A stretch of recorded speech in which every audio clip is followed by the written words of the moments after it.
ISKCON Govardhan Eco Village. Is a member of ISKCON Board of Examinations and also the Govardhan Eco Village Administrative Council. As a professional, Gaurang Darshan Prabhu holds a master's degree in Systems Science and Automation from the Indian Institute of Science, Bangalore, and his corporate career also extended for 2 years, during which he was working for Force Motors and TCS Innovation Labs in the capacity of researchers. And he wrote 10 technical papers in the areas of language and speech processing during that time. And having realized the importance of spiritual practices and with the desire to serve the Lord and the humanity, he took up the monkhood in 2009. And after the initial training at Radha Gopinath Temple in Chowpatty, Mumbai, and initiation by his own as Radharas Swami Maharaj, he joined the Govardhan Eco Village project in 2010. And at Govardhan Eco Village, he displayed a repertoire of skills involving areas like media, web design, content writing, creative design, construction, event management, outreach, Shastric education and teaching. So, impressed by his skills, the presidential board at Govardhan Eco Village gave him the service of developing a school of Vaishnava studies at Govardhan Eco Village, which is named as Bhaktivedanta Vidyapita now. In 2012, that service started. And then since then, he has been leading 2-year intensive course on Srimad Bhagavatam and Chaitanya Charitamrita like scriptures.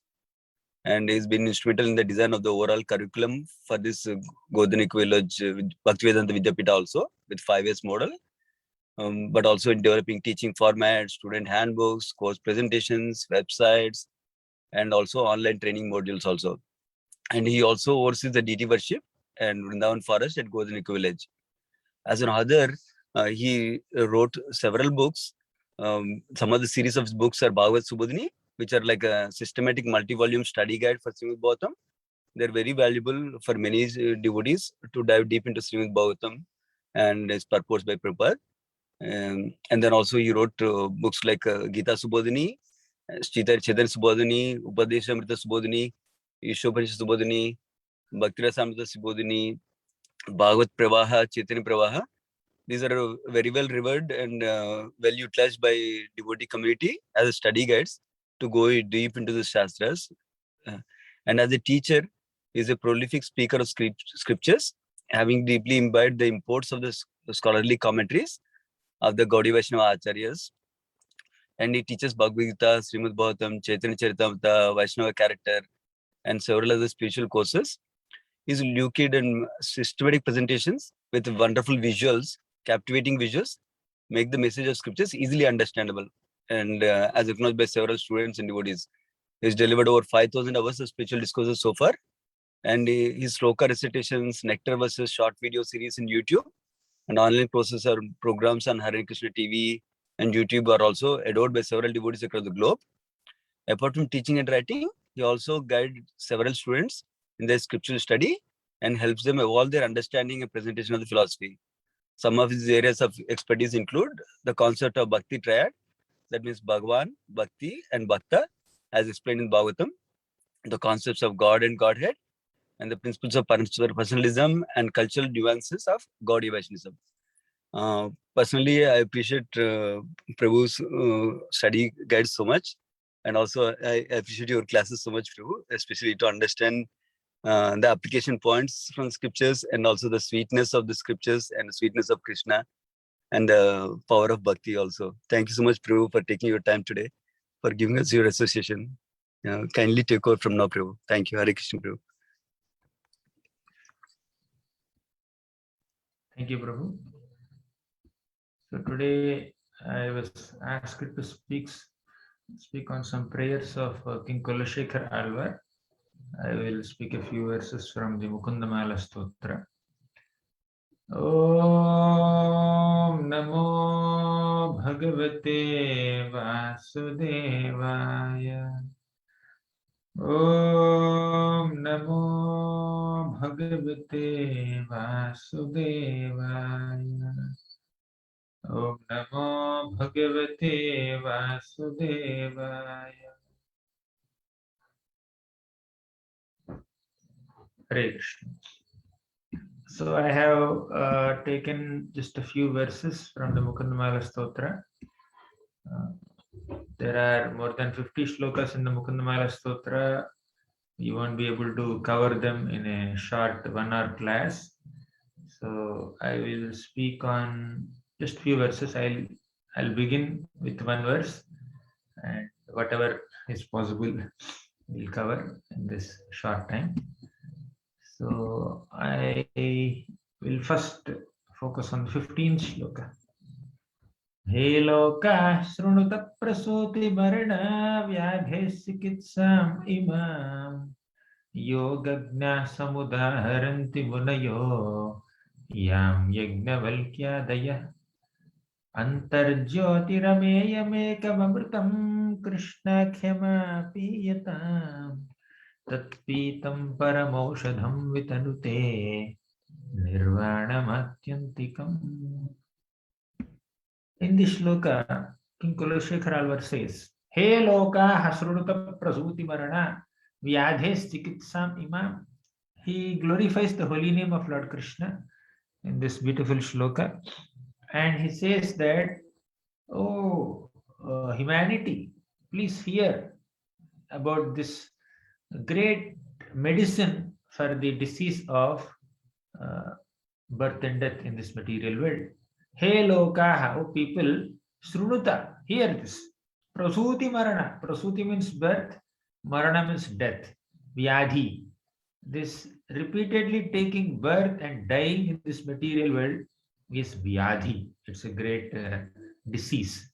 So what is the medicine for this material disease of this cycle of birth and death, being caught up in this cycle of birth and death? He says, vyadhe chikitsam imam. Chikitsa means treatment. Yogajnaha samudaharanti mudayo yam yajnavalkyadaya. Great yogis like Yajnavalkya and other expert yogis who are quite wise and knowledgeable, they have recommended this medicine, this kind of chikitsa or treatment. What is that? Antarjyotirameyamekam krishnakhyama piyatam. It is the name of the Supreme Lord Krishna. Antarjyotirameyamekam, this boundless, eternal, inner light that illuminates the soul from within is the best medicine of for the material disease. Tat pitam paramaushadham vitanute nirvanamatyantikam. Tat pitam, please drink this nectar of holy name. So paramaushadham, it is the most nectarian medicine. So generally medicines are not very enthusiastically welcomed by patients, right? Taking certain medicines is sometimes very austere. Sometimes the medicine could be very bitter, or sometimes the medicine, the whole process of taking medicine could be so painful. You may have, especially in Ayurveda, you may have to make some kadas, this and that. So medicine definitely cures the disease, but the process of taking medicine could be sometimes very austere and difficult. But here, Kulashekara Alvar says that if the process of taking medicine is filled with pleasure, and the patient who takes that medicine is experiencing joy of taking medicine and also curing his disease also, that's great. So the medicine of the holy name of Krishna is the right medicine, and in fact it is the only medicine for the disease of material existence and this whole disease of repeated birth and death. But it is a very pleasurable experience. Nivritta tarshayirupagiyamana bhavaushadhat shrotramanobhirama ka uttama shloka gunanuvadat vinat puman virajyeta vinapashughanat. So bhavaushadhat shrotramanobhiramat, this whole process of Krishna Katha acts like bhava aushadha. It's like the medicine for the material disease. And it is shrotramanobhiramat. Shrotra means ears, mana means heart or mind. Abhiramat means very attractive.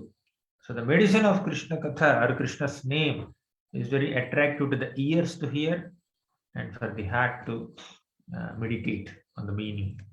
So this holy name of the Supreme Lord Krishna is recommended as the best medicine for the material disease in Srimad Bhagavatam, in Bhagavad Gita, and in Mukundamala Stotra, and several other scriptures. Right.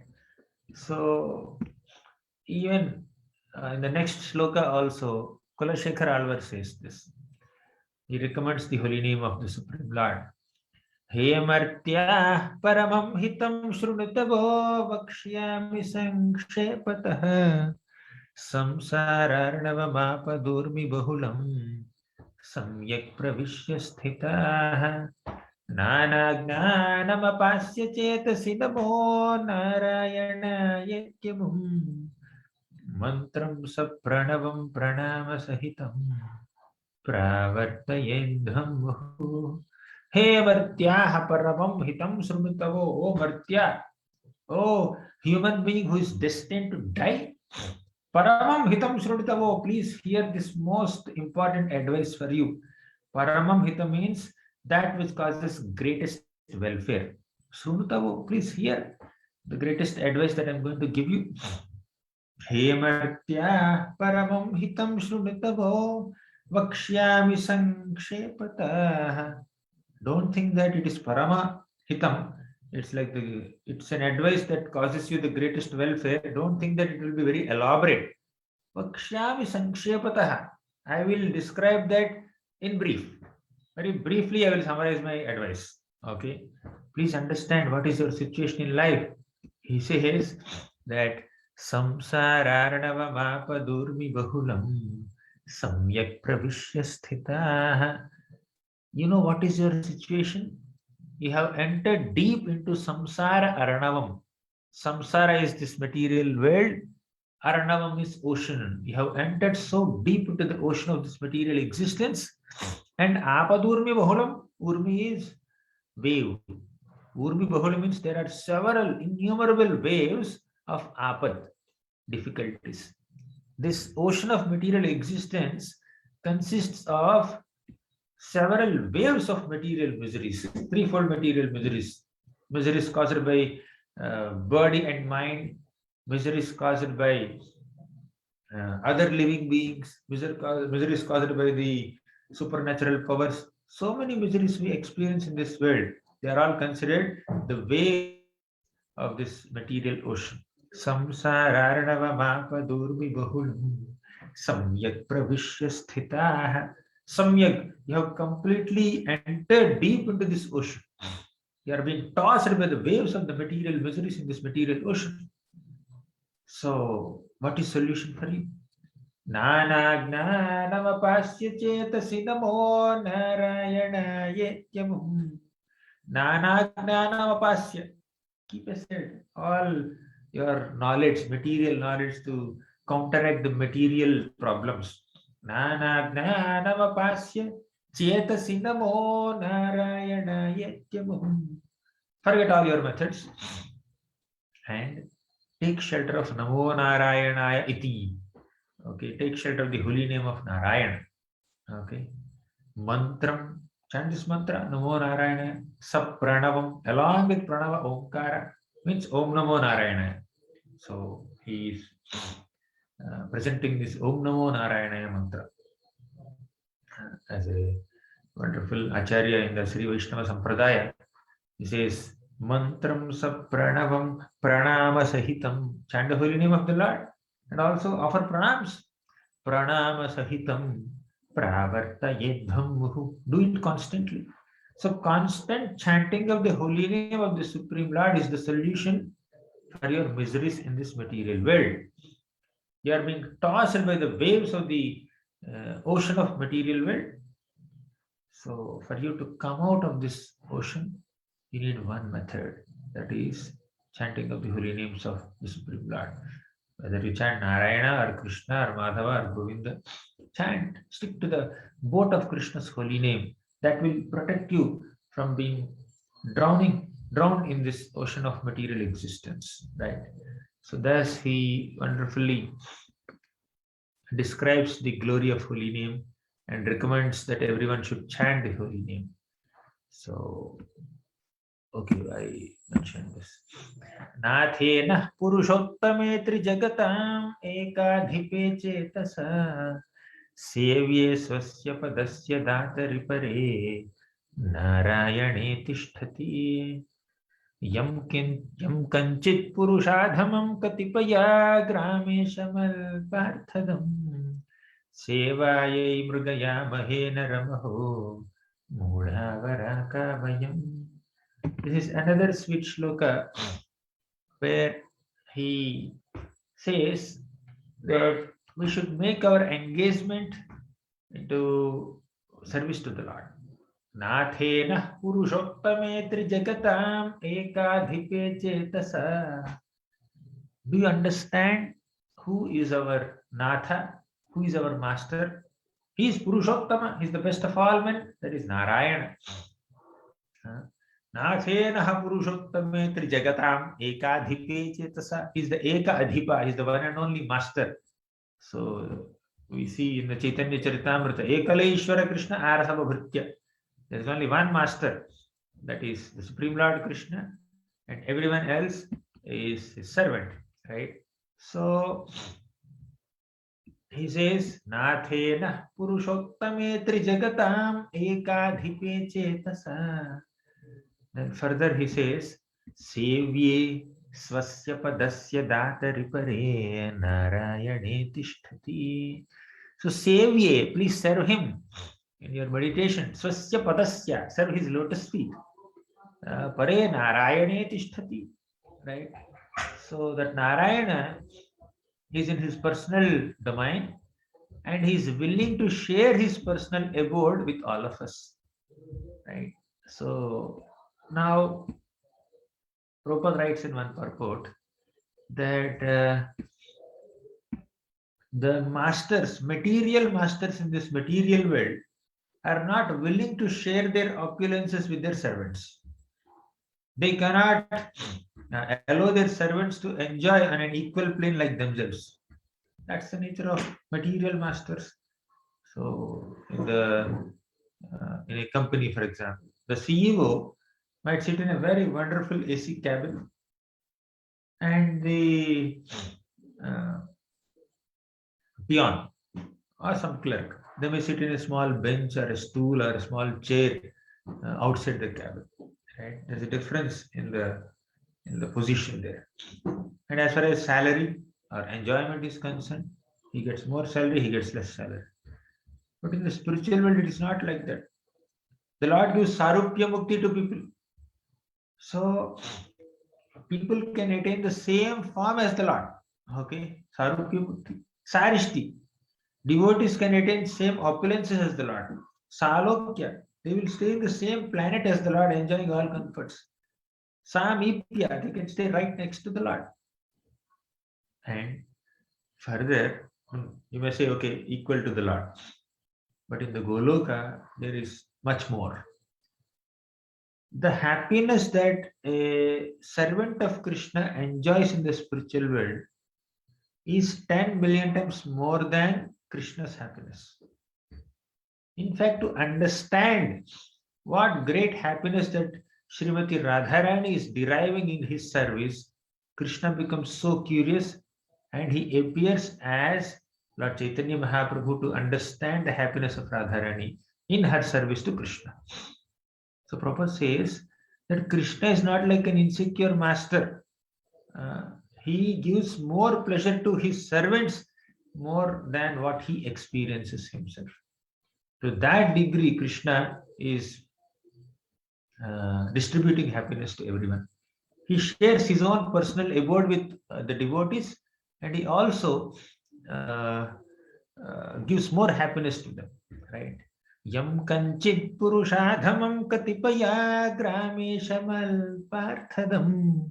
Still, we are so unfortunate that we beg for the service of some gramesha. You know, gramesha, grama means a village. Gramesha means the head of a village. Alparthadam. So for meager amount of some happiness or remuneration, we may approach some small village heads and ask Can you give me some happiness? Can you give me some remuneration? Can you engage me in some seva so that we can get some salary? So the Supreme Lord is not just giving you salary, He is giving you the happiness of the eternal world more than what He personally experiences. So when we have such a great master, we are giving up our service to that great master, and we are embracing, or we are looking forward for service to material masters who are very miserly in nature. Okay. Sevayai mrugayamahe naramaho mudhavaraka. We are such mudhas, foolish wretches, that we are trying to serve some lowly men in this world who can only meagerly reward us, that too on a material plane. So, service to the Supreme Lord Krishna is the greatest possible engagement that can give you the highest possible remuneration of eternal bliss. But giving up that blissful situation of rendering service to the Supreme Lord, conditioned soul looks forward to serve some materialistic person to get some material money. That is our piteous situation. That's what Kulashekar Alvar is highlighting in this nice shloka. Okay. बद्धेनाञ्जलिना नतेन शिरसा गात्रैः सरोमोद्गमैः कण्ठेन स्वरगद्गदेन नयने नोद्गीर्णबाष्पाम्बुना नित्यं त्वच्चरणारविन्दयुगला ध्यानामृता स्वादिनाम् अस्माकं सरसीरुहाक्ष सततं सम्पद्यतां जीवितम् बद्धेनाञ्जलिना नतेन शिरसा गात्रैः सर्वमोद्गमैः. This is another heart-melting shloka where Kulashekar Alvar says that, "Oh Lord, may I just take your shelter. May I always meditate upon you. Always." So he says, "Baddhena anjalina natena sarasa gatraihi saramodgamaihi." Let my palms prayerfully be joined. Right? Baddhena anjalina. Natena sarasa. Let our heads bow down in front of you. Gatraihi saromodgamaihi. So let my bodily hair stand on end. Baddhena anjalina natena sirasa gatraihi saromodgamaihi. Kanthena swara gadgadena nayane. Let my voice falter in jubilation. Kanthena swara gadgadena nayane nodgirna bashpambuna. Let my eyes shed tears. Okay. Nityam tvacharanaaravinda yugala dhyanamrita swadina. While we are constantly relishing the nectar of our meditation on your lotus feet, O Lord, let us exhibit all these ecstatic symptoms in our body, and please survive, please maintain our life. So he says that let me not chant in a formal, official, or ritualistic or mechanical way. Let me chant your names. Let me remember you always. So while I am doing so, let me be completely absorbed in that whole process of remembering you and chanting your holy names, that my hands automatically fold. Buddhenanjalina ratena sarasa, my head goes down. Gatraihi sarvamodgamai, let my bodily hair stand in end. These are all activities that we perform with our senses. Let there be absorption in these activities. That absorption comes when our mind is also absorbed in remembering Krishna. So point here is that one may see the deity form with one's eyes on a daily basis while taking darshan, Mangalarti darshan, Sringar darshan, etc. One may chant also. One may fold hands also. One may offer dandavats also. But the senses may engage in a mechanical way, but the mind is somewhere else. I'm telling of a average struggling sadhaka. Some advanced devotees, definitely, they meditate on the Lord. Their mind and senses both are engaged in the Lord's service. But it is not so in the case of struggling sadhakas. Okay. Even engaging senses in Krishna service also is quite beneficial, and eventually mind will focus on the services. And the point is, Kulashekar Alvar is aspiring to do both together, right? So Krishna says in Bhagavad Gita, 12th chapter, first he says, Mayyeva mana adhatsva, mayi buddhim niveshaya. Mayyeva mana adhatsva means please engage your mind in remembering me always. And that is called Smaranatmika Bhakti. Mayi buddhim niveshaya means engage your intelligence in me if you can't engage your mind in me. So when you engage your intelligence in Krishna, means you are studying Shastra, you are analyzing Krishna's qualities and Krishna's activities. You are trying to engage your intelligence, intellectually trying to understand Krishna's various attributes, right? His leelas, his gunas. But when you are engaging your mind means you are connected to Krishna not on an intellectual plane, but on an emotional plane. So you invest your emotions in Krishna. You invest your love and affection for Krishna. That's much stronger. Of course, in the third chapter of Srimad Bhagavad Gita, we see intelligence is higher than mind, right?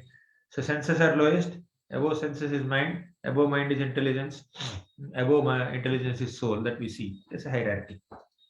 But here Krishna presents another kind of hierarchy. Okay, in the 12th chapter, he says, engaging mind in Krishna's service is higher. That is, Mayyeva man adhatsva. That is the topmost stage. Always thinking of Krishna, remembering Krishna, having such emotions with Krishna is much higher than just intellectually understanding Krishna's godhood and trying to connect with Krishna through intelligence. Right? So, because when we have intelligence of what is right and what is wrong, what is good, what is bad, what is auspicious, what is inauspicious, that intelligence one may have, but oftentimes one may given to something, although the intelligence says it's not right for you. Why? Emotions are caught up in that. Right? When someone is very much deeply emotionally connected with an object or a person, although the intelligence keeps saying that this is not the right relation, still he's just caught up in that relation. Right? So Krishna says that investing our emotions in Krishna is a much, much superior level of bhakti. Right? Investing emotions in Krishna. So Smaranatmika Bhakti is Mayyeva Manadhatsva. If you can't do that, then Mayi Buddhim Niveshaya. Engage your intelligence in me. This is called Maranatmika Bhakti. If you can't even engage your intelligence, engage your senses in Krishna's service. That is called Abhyasa Rupa Bhakti. So Krishna gives these three levels. But for a pure devotee, all three act together. They think of Krishna. So with their intelligence, they always constantly plan and scheme how to do service to Krishna, how to expand one's service to Krishna. With their senses, they constantly engage in Krishna service. So that's what Vrajavasis are doing. They're using their intelligence in how to serve Krishna better. And they're always thinking of Krishna with their mind. And they're using their body in Krishna service. They are churning butter for Krishna. That requires engagement of senses, engagement of body. And they also intelligently understand what is the right time to remove milk, remove yogurt, and then start churning. That requires some intelligence. And while doing so, they're thinking of Krishna's pastimes. So all three. And even Prabhupada also has given engagement for all three, all of us. So we chant for 2 hours in a day. Some devotees may chant more, 16 hours minimum count. So while chanting, you are trying to engage your mind in Krishna service. Right? You are trying to invest your mind, mental feelings and emotions as much as possible. One may not have, but at least one is trying to do so. Then hearing Bhagavad Gita, Bhagavatam class, that's like using your intelligence in Krishna's service to understand Shastra, understand Krishna Tattva, Bhakti Tattva, Rasa Tattva. And doing various services during the day. That is engaging your senses in Krishna service. So, but for a pure devotee, all three happen together simultaneously, right? So, for a sadhaka, engagement of senses may happen. Mind has not yet developed emotions. But for pure devotee, mind is like the heart is filled with emotions, and service becomes an expression of that emotion. Okay, so Kulashekar Alvar is aspiring for all three. Okay. Yat Krishna pranipata dhuli dhavalam tadvarshma tadvaishira te netre tamasodhite suruchire yabhyam harir drishyate sa buddhir vimalendu shankha dhavala ya madhava dhyayini sa jihvamruta varshini pratipadam ya stoti narayanam. Yat Krishna pranipata dhuli dhavalam tadvarshma tadvaishira te netre tamasodhite suruchire yabhyam harir drishyati. So yat Krishna pranipata dhuli dhavalam means the head that is not that has not become white by the touch of dust from Krishna's lotus feet is not the right head, is not the best head. What is best head? That head that bows down in front of the Supreme Lord Krishna and becomes whitish by the touch of the dust of Krishna's lotus feet, that is the best head. Yat Krishna pranipata dhuli dhavalam tadvarshma tadvaishira. So here Kulashekar Alvar is presenting the greatness of a person who bows down in front of Krishna. If he is bowing down in front of Krishna with his head, that head is the best head. Yat Krishna pranipata dhuli dhavalam tadvarshma tadvaishira te netre tamasodhite suruchire yabhyam harir drishyate. Te netre, those eyes that have become fortunate in offering in seeing the beautiful darshan of the Supreme Lord Krishna's deity form, they are the best eyes. Te netre tamasodhite. So these eyes are constantly engaged in coming in contact with so many material impressions, material visuals, right? So they are all products of tama, ignorance, or materialistic completely. Tenetre tamasodhite means those eyes that have transcended the ignorant visuals, tamogonic visuals, and those eyes that have focused on the beautiful form of Krishna. Tenetre tamasodhite suruchire yabhyam harir drishyate. Yabhyam harir drishyate. Hari. So when will our eyes transcend the ignorant visuals and material visuals? When we bring those eyes in contact with the beautiful spiritual form of Krishna, right? Te netre tamasodhite suruchire yabhyam harir drishyate. By taking darshan of the Supreme Lord Hari, our eyes become purified and we transcend the ignorance. So when our eyes are caught up in appreciating and relishing the beauty of the Supreme Lord Krishna or his deity form, then what happens is we will not be attracted by the material visuals that our eyes come in contact with. We see something material which is not at all favorable for our advancement in spiritual life. When will we not get affected by that material visual?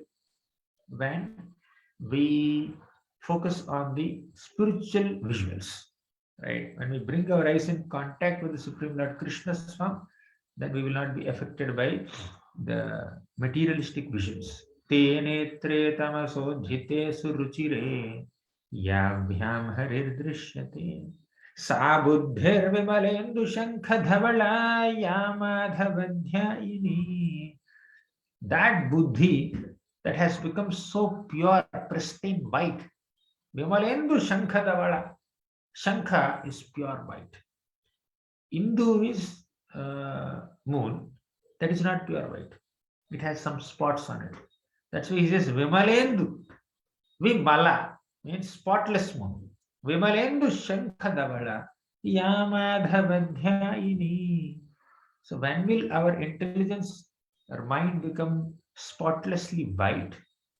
When we do Madhavadhyayini, when we start meditating with our mind or intelligence on the qualities of Lord Madhava, then it becomes pure, it becomes purified. Here, that whiteness of conch shell represents the purity of our thoughts and our intelligence.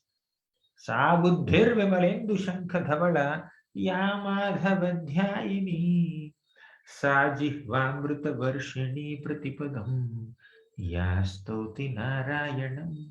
Sa jihva, that tongue that is constantly showering the nectar, amrita varshini, pratipadam, with every word that we speak. If every word that we speak is just a glorification of Krishna, is some discussion about Krishna's nama, rupa, guna, lila, or seva of Krishna, then that is the best jihva. Sa jihvamrita varshini pratipadam ya stauti narayanam. Stauti narayana means you do stuti, or you glorify, you praise Lord Narayana, praise Lord Krishna. So that praising of the Supreme Lord Krishna or Narayana will make our jihva the real jihva.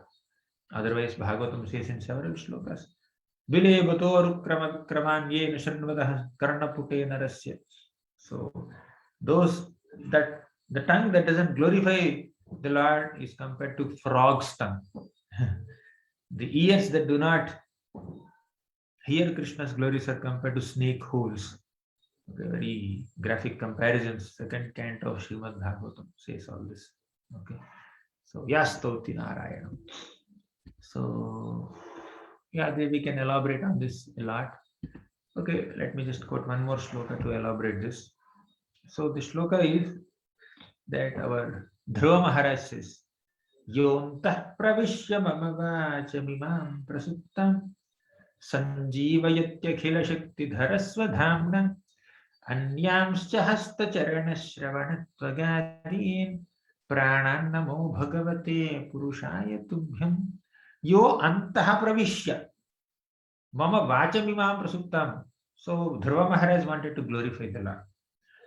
As soon as Dhruva Maharaj has done his tapasya for about 6 months, the Supreme Lord Vishnu has manifested on the back of Garuda, and Dhruva Maharaj offered obeisances to the Lord, and he wanted to praise him. He wanted to offer some prayers, but Dhruva was a 5-year-old child, and he did not have the necessary vocabulary, grammar, poetic abilities, or even knowledge to sufficiently glorify the Lord.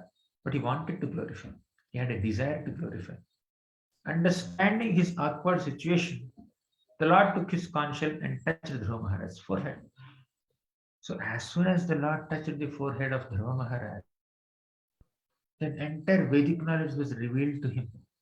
And Dhruva said, Yo antaha pravishya, my dear Lord, you have entered within me. Mama vachamimam prasuttam. Till now my power of speech has been sleeping, but you have awakened it. You have woken it up.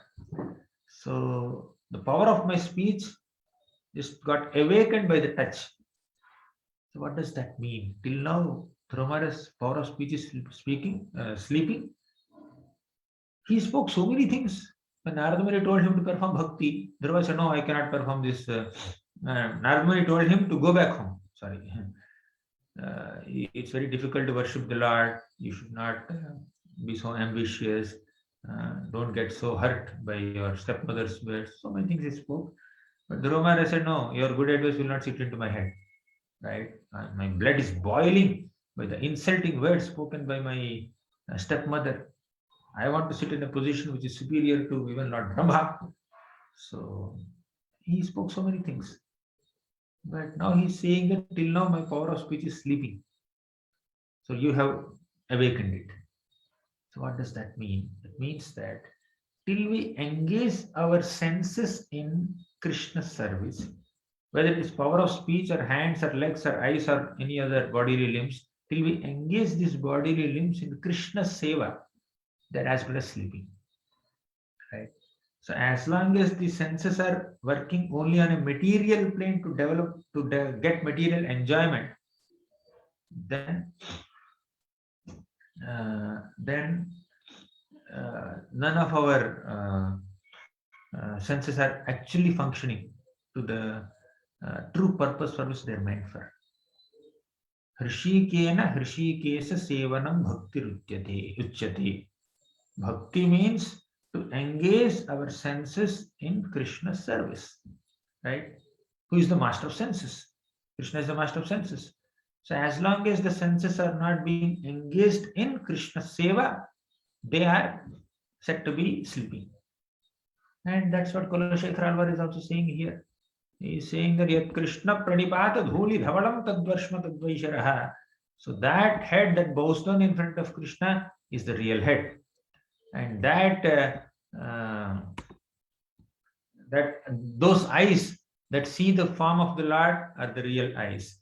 That buddhi that meditates on the Lord's qualities is the real buddhi. And that tongue that glorifies the Lord always is the real tongue. So these are some beautiful shlokas that Kulashekar Alvar speaks. I'll take one more shloka. Amnaya bhasananyaranya ruditam vedavrtanyadvaham medascheta falani purta vidhayaha sarvam hutam bhasmani tirthanam avagahanani chagaja snanam vinayatpada dvandvam boruha samsrutim vijayate devasa narayana amnaya bhasananyaranya ruditam Vedavratanyanvaham. In this beautiful shloka, Kulashekar Alvar, he emphasizes on the importance of remembering the Supreme Lord. If we don't remember the Lord, whatever we do is useless. He says, Amnaya abhyasananyaranya ruditam. Amnaya abhyasanani means studying the scriptures, reciting the scriptural shlokas. Amnaya bhyasanani aranyaruditam. Aranyaruditam means crying in wilderness. Right? Once you enter the forest, it's very bewildering in the forest.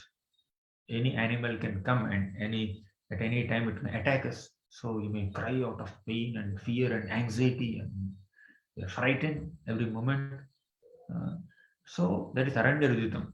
So if we don't remember Krishna, ultimately if our Vedic study doesn't help us remembering Krishna, that Vedic study is as good as Aranyaruditam.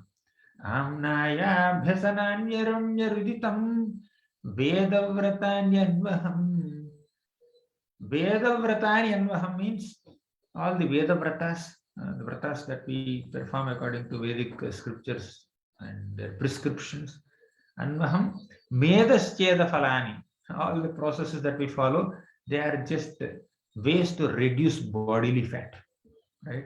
Vedavratas are like reducing bodily fat. They are meant for reducing bodily fat. If you don't remember Krishna. Vedavratanyanvaham. Medascheda falani purta vidhayaha sarvam hutam bhasmani. Purta vidhayaha means doing so many sacrifices and pious activities. Sarvam bhutam bhasmani. It's as good as throwing some oblations in ashes. Right? If you don't remember Krishna, or pious activities are like pouring oblations into ashes.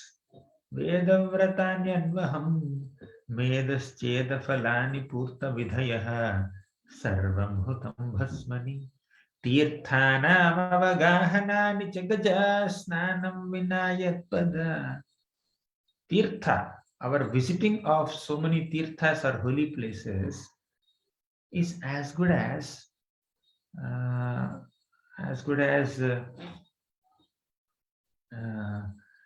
elephant bath, right? Tirtha snana is like Gaja snana, right?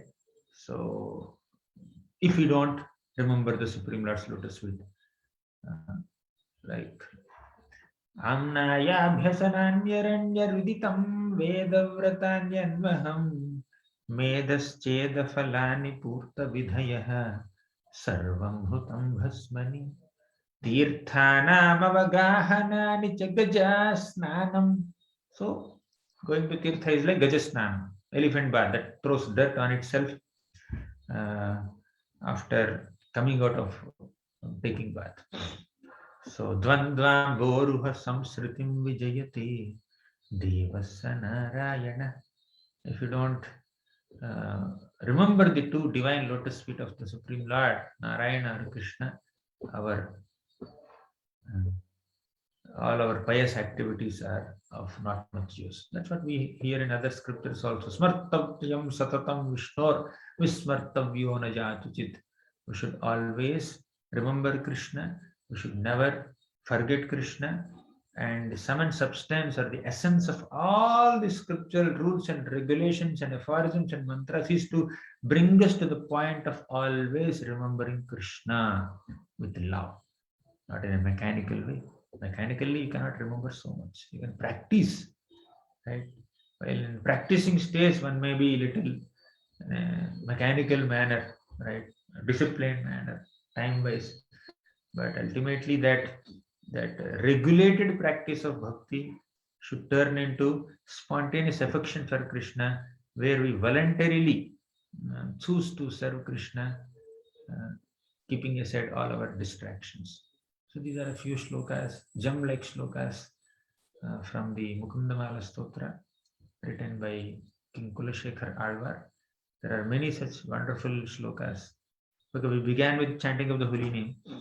We'll end with chanting of the holy name. One more shloka I'll take. Somewhere in the end it comes.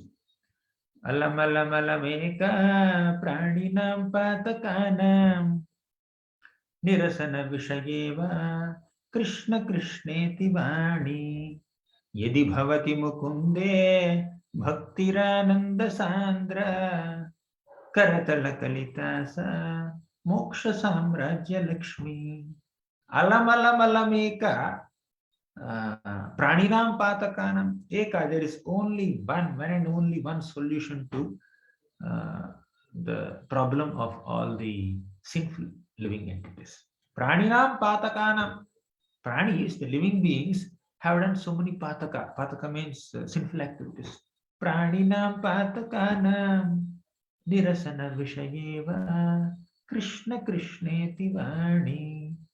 So the solution to get relief from all the sinful activities that we have done, the solution for all sinful reactions is Krishna Krishneti vani. The utterance of the holy name of Krishna Krishna can relieve us from all sinful reactions. By the way, this relief from sinful reactions is only a small byproduct of the chanting of the holy names of Krishna, not the end product. Right? Nirasana vishayeva Krishna Krishneti vani Yadi bhavati mukunde bhaktirananda sandra. If we develop that bhakti and we get immersed in Ananda Sandra, in the condensed, with bhakti, we get immersed in the condensed nectar of bliss of chanting Krishna's name. Yadi bhavati mukunde bhaktirananda sandra. So bhakti is Ananda Sandra, it's condensed bliss. Right? If at all we develop devotion to the Supreme Lord, we are immersed in an ocean of bliss. So forget about getting relief from some sinful reactions. Chanting of the holy name can immerse you in an ocean of condensed bliss. Bhaktirananda Sandra Karatala Kalitasa Moksha Samrajya Lakshmi. That Moksha Samrajya Lakshmi, the opulence of the kingdom of liberation, will come into your hand. Karatala Kalitasa. You can just hold the divine opulence of kingdom of moksha, liberation in your hands. That's the nature of your devotional service that is headed by chanting of the holy names of the Supreme Lord. So with this, I'll conclude. Thank you very much. Sri Kulashekar Alvar ki jai, Mukundamala Stotra ki jai, Srila Prabhupada ki jai. Hare Krishna. You have any questions and comments? You can.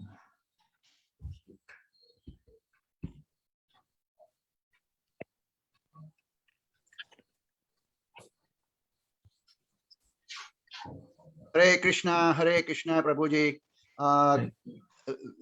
Hare Krishna, Jai Radhe. Can you hear me, Prabhuji? I can hear you. Okay, Prabhuji. It's very nice. You have explained those verses from King's Kilsukar prayers. And in the beginning, they said about material life and the material life, how a person should engage in devotion and come step by step in devotional service. So it's very nicely described. And same way Chaitanya Mahaprabhu said, Jiva jago, Gora Chandra bole, Kata Nindra jago, Maya Pisachi rakole. So similar way Chaitanya Mahaprabhu has explained. So devotional service for us is very important. Like in the last verse you said that Amalam Kamalam Mela Prani Nam Pataka Nam. In this verse also is the same thing. Chanting the Hare Krishna name offenseless is a very important. And that's one is explained. Very nice, Prabhuji. I'm very pleased you took this opportunity and give us, enlighten us and give us more instruction, Prabhuji. Thank you very much. Appreciate your big help. Hare Krishna. Hare Krishna. You can conclude. Yes, Prabhuji. Thank you so much, bro, for a wonderful class. I wanted to ask you if you can share something about how we hear about how chanting of the whole name or bhakti itself gives the ultimate relief, is the best solution from this whole birth and death cycle like that. But how does bhakti also help to give relief while living currently also, bro? Could you share bhakti or chanting of the whole name, bro?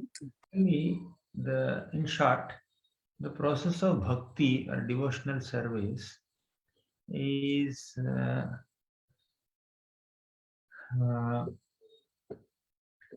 that helps us meditate on the glories of Krishna.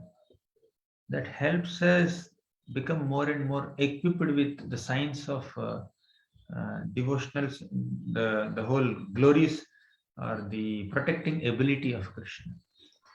So by practicing bhakti, we increase our faith levels in Krishna, and along with our improving our faith in Krishna's protection, we also develop detachment from this material enjoyment. So that simultaneous detachment from material things and attachment to the Supreme Lord Krishna with attraction towards him helps us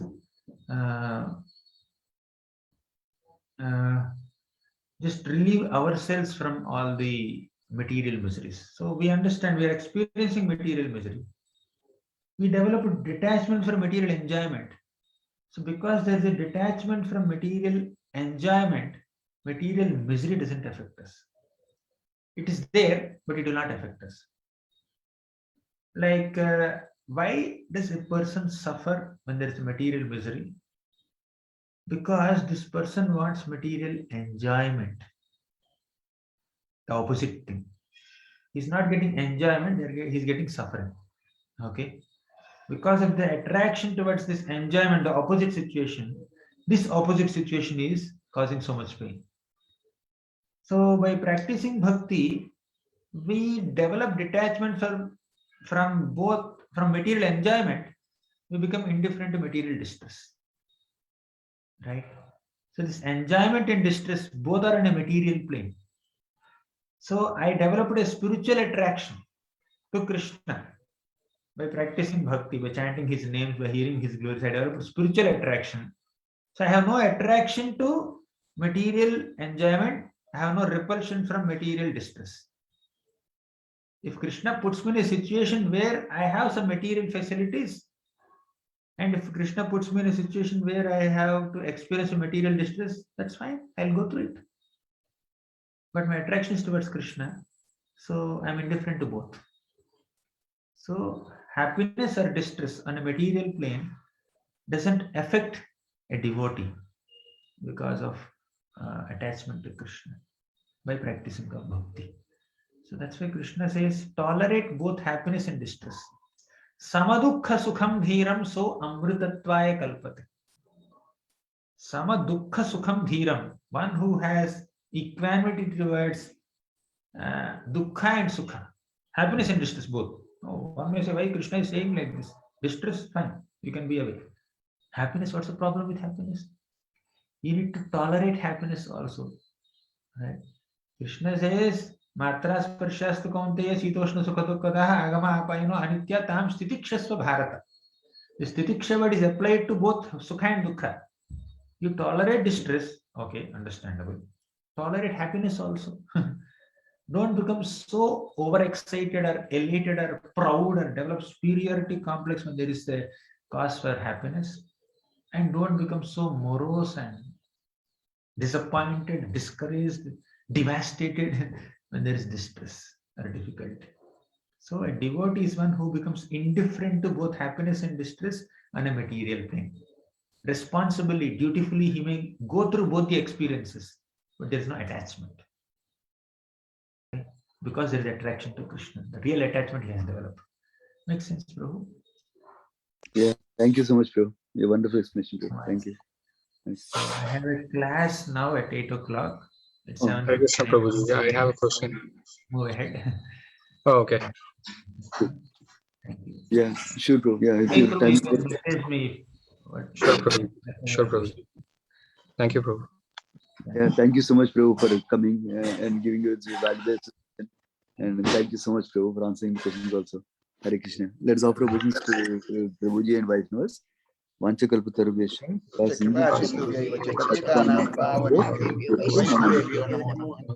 His grace Hare Gaurav Krishna, Hare Prabhuji. Thank you, Prabhuji. Hare Hare Krishna, Krishna. Radhe Radhe, Radhe Radhe. Hare Krishna. Hare Krishna. विवेक प्रभु ने question